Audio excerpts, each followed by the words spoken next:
Hello everyone, Simon here with a review of Eternal Hope Prologue. Eternal Hope Prologue is the free-to-play standalone demo version of Eternal Hope, which will be coming out on the 6th of August as a paid experience.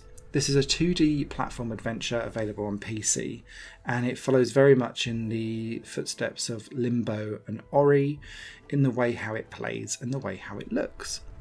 It does have its own mechanics up its sleeve though, and that's worthwhile pointing out in case you're interested or in case you think, oh god, not another one of these. Eternal Hope Prologue features TB, and TB is a small boy who's just lost the love of his life, and that will be your opening level as you find the tutorial to learn the controls. In order to get the love of his life back, he will basically trade over with the spirit world, and will be switching between the normal world, which is falling apart with this ginormous storm that's going on, as well as a spirit world which may be calmer, but it's full of all kinds of weird and wonderful creatures, some of which will be your friends, some of which will hinder your progress. And here is the beauty in where Eternal Hope plays with its main mechanic. You'll be able to switch from this broken up real world to the spirit world, and obviously the level will change around you. You'll have platforms that will then become available, and you'll need to basically jump switch land. It could be that the spirit world opens up passages that are inaccessible, or be able to let you access blocks that you can move around. They can then rise and sink on water, so that can then become life rafts. Or it could be that actually spirits themselves are there and they're moving around, and you're going to need to jump and follow their patterns. But you've only got a limited time in the spirit world. So if you jump in at the wrong point, you might not be able to actually make it through the bit of the game that you need to before the spirit world's kind of amulet power comes to an end and you automatically switch back to the real world. Similarly, you're going to need to time and understand and remember where you're jumping, obviously, or climbing or swinging to, or whatever you're doing when you're switching between these two worlds, because most of the deaths that I had that I didn't feel was part of a problem that I'll mention later on were all down to this, and it's about your precision as you go around memorising where you need to go. On top of that, I really like the fact that this game has a bold colour palette. Unlike the monochromatic Limbo, which made its headlines with that style and the way how it looked and played and the brutality of it all, Eternal Hope is more playful because the characters remind me much more of Princess Mononoke and Spirited Away, actually, with the way how those creatures work.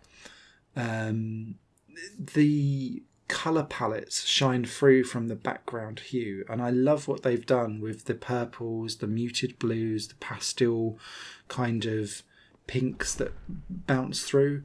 It gives what could have been quite a flat feeling game so much depth and variety, and you can see like little creatures in the background kind of looking up and staring at you with beady eyes, on top of some of the big creatures that are kind of swimming around underneath or moving around or causing you issues.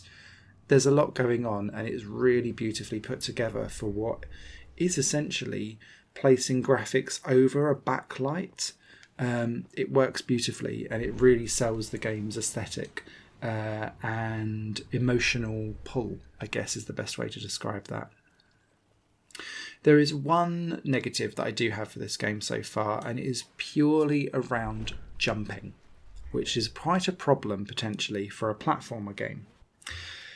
TB is not the most agile of characters, and whilst that's fine for the walking, and he is actually quite precise in where he goes when he's just jumping normally, the main problem is when you're swinging and the clumsiness of when he jumps and understanding kind of where he is versus where the ledge of something is and whether or not he'll catch onto it or not.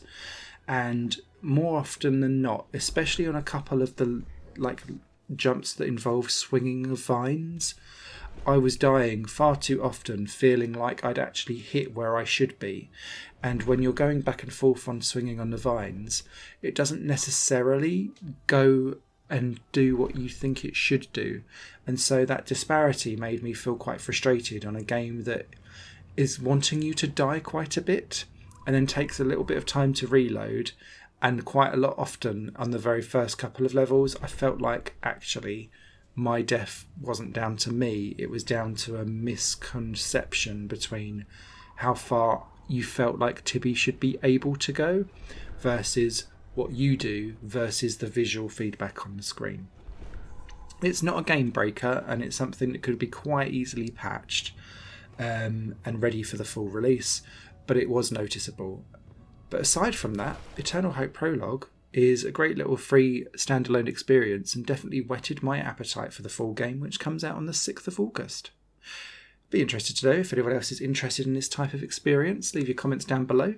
There will be a written review of this over on Higher Plane Games at the end of the week, where I shall be rummaging around finding what characters out of this game we could stick in a Studio Ghibli film, particularly along with those forest sprites out of Princess Mononoke.